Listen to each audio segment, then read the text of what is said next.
Welcome, everyone, to a late night, Tuesday night, Luke Live Online. I'm Father James DeLucio, and tonight I will be presenting Luke's Gospel, chapter 10, verses 1 through 12. It picks up right where we left off, the end of chapter 9, 2 weeks ago. 2 weeks, because last week I had the honor of doing Luke Live at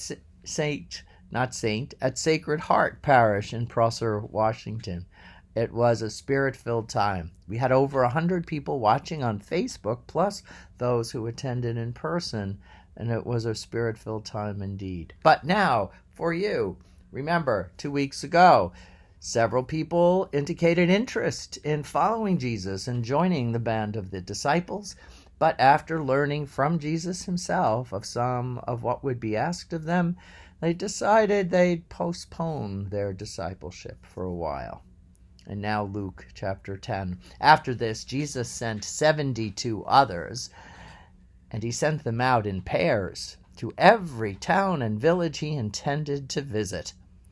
He said to them, "The harvest is abundant, but the laborers are few. So ask the master of the harvest to send out laborers for his harvest. Go on your way. Behold, I am sending you out like lambs among wolves. Carry no money, no sack and sandals, and greet no one along the way. To whatever house welcomes you, first say, 'Peace to this house.' And if peaceful persons dwell there, your peace will rest on them. If not, it will return to you. Stay in the same house and eat and drink what is set before you, for the laborer deserves his payment, and do not move about from one house to another. Whatever town you enter and they welcome you, eat what is set before you, and cure the sick in it, and say to them, 'The kingdom of God is at hand for you.' Whatever town you enter and they do not welcome you, go out into the streets and say, 'Even the dust of your town that clings to our feet, even that we shake off against you. But know this, the kingdom of God is at hand. I tell you, it will be better for Sodom than for that town.'" There we have it.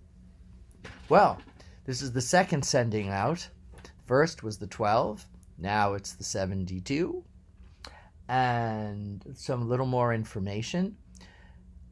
Again, pretty much go that you're dependent upon the people that you will visit, not to take anything extra, no money. So there really will be beggars, dependent on people, which might move people to compassion or might move them to disgust. So they're taking risks there. Greet no one along the way, because he doesn't want them to get distracted from their mission, and also because of the danger. Traveling on the road, strangers on the road, robbers on the road, they need to go to the town that he intends to visit. So they're preparing the way. They're sort of like John the Baptist in that sense. He wants them to eat what is set before them. In other words, throw out all the kosher laws. Doesn't matter. See what this house is. If they're observant Jews, perfect. If not, just eat what you're offered, because you'll be hungry and you deserve your payment. You're working for the Lord. And then cure the sick, just like the 12. He gave them power to heal. And relish the peace that is being shared from you to them, from them to you, and they're welcoming, and build on that. As you talk about the fulfillment of so many of the prophecies of Israel that apply now, not to a new kingdom on earth, but to a way of living and dwelling in the present, no matter what the outer circumstances are. circumstances are. You see, it's late. And then the same as he told the 12. Again, Jesus isn't giving up on people, but he wants us to recognize our limitations.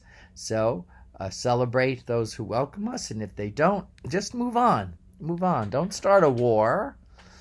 Don't resort to manipulation or coercion.